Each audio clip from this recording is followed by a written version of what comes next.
You know, every few years in the UFC, there seems to be a new fighter that gets spawned out of nowhere. A mythical fighter that comes in and absolutely changes the game. No hype, no big gym, no famous coach, just pure hands and violence. And the Chad fighter who's currently doing that right now is Kevin Vallejos.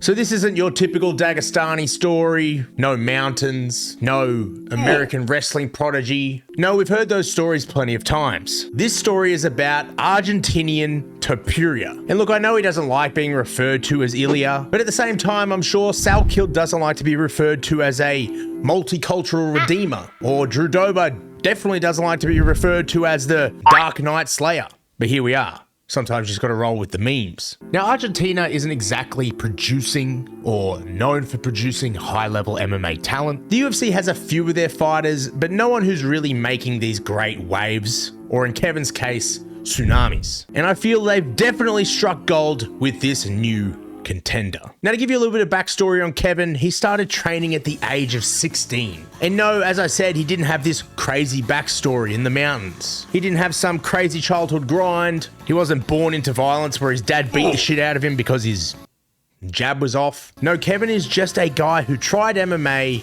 enjoyed it, and then decided, I'm locking the fuck in. And when I say lock the fuck in, I don't mean like you or I where, man, I need to lock the fuck in and stop doom scrolling. No, when I say lock in, I mean lock in. You know, Kevin was there training hard, doing 2 to 4 sessions a day, and all whilst doing this, he would speed run the regional scene, similar to how I speed ran World of Warcraft. And at the same time, he also totaled up an amateur record of 14-0.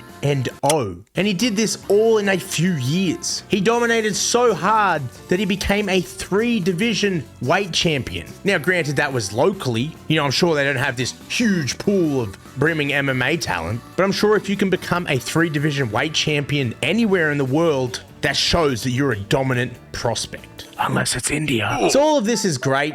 Argentina now has a new prospect to hype and glaze. They have a prospect who's dominating on the local scene. And the UFC, well, the UFC needs to have every demographic and every pool locked in. So Big Ball Dana said, hey, get that young whippersnapper over here. Come on, in you hop. But this is where we saw something bad happen. And this is something that happens to a lot of UFC fighters. You see, the UFC is a great spotlight for young fighters, but they are notorious for pairing you up with lethal animals, especially in your debut, because the UFC is usually where the best fights the best. Unless you're like that new guy, what's his name? Atiba Gautier. That guy just gets to crush cans. Anyway, Kevin wouldn't get the nice can crushing treatment. In his debut fight, after getting through the Contender Series, he would fight Gene Silva. That's right, the barking dog crazy man himself, Gene Silva. And boom, there is your first loss in your career. Now, this was hard to take for the Argentinian casuals. No one wants to see your prospect you've been glazing lose. Oh, JDM, fuck. But you see, this is where some fighters slip into either irrelevancy or they become fodder for other great new prospects. But other than those people, there's a subgenre of people who decide, no, fuck this. I'm going to pick myself back up, brush myself off, and I'm going on a generational run. And guess what Vallejos decided to do? Just that. You see, this is where the story of Kevin Vallejos actually starts. Kevin just knocked out Josh Emmett in the most brutal fashion. Someone who is known for his toughness, someone who is known for his danger, and someone who even Ilya couldn't put away in the first round. Now, granted, yes, Josh is getting older, but we haven't seen anyone do that to Emmett. And that's what makes Kevin different. He's 24 years old. Let that sink in. How many years does this guy have to get even better? Most fighters at 24 years old are still goofing around. They're taking multiple losses, they're still developing, or they're just being protected by the UFC. But not Kevin. This guy is already knocking out top 15 featherweights. He's climbing the division. He's building highlight reels. He's cashing in fat daddy checks. And stylistically, he's one of the most entertaining and destructive new prospects we have. Watching him out there on the weekend was almost like seeing a flow state mini Pereira, not rushing the finish, not overexerting himself, picking his shots, knees, elbows, destructive punches. He was all over Emmett as soon as he had him hurt. And this is just the new level of MMA that's going to be coming through. And this is the new level of MMA that makes me so excited to be an MMA fan.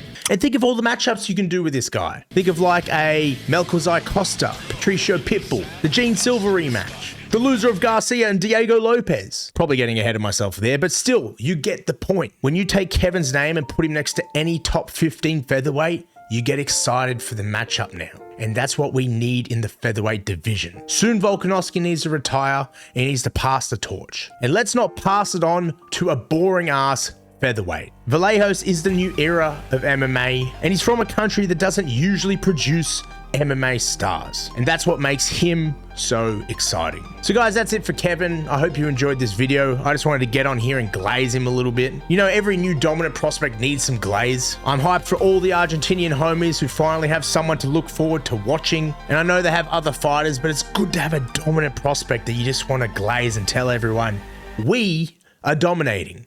We knocked out Josh Emmett in the first round. It just fucking feels good. And so guys, I want to know, who do you think Kevin should fight next? Let me know down below in the comments. And also let me know, if I finish this video on time, who do you think is going to win this weekend?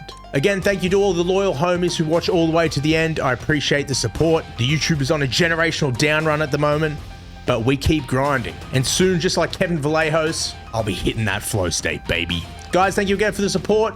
Peace.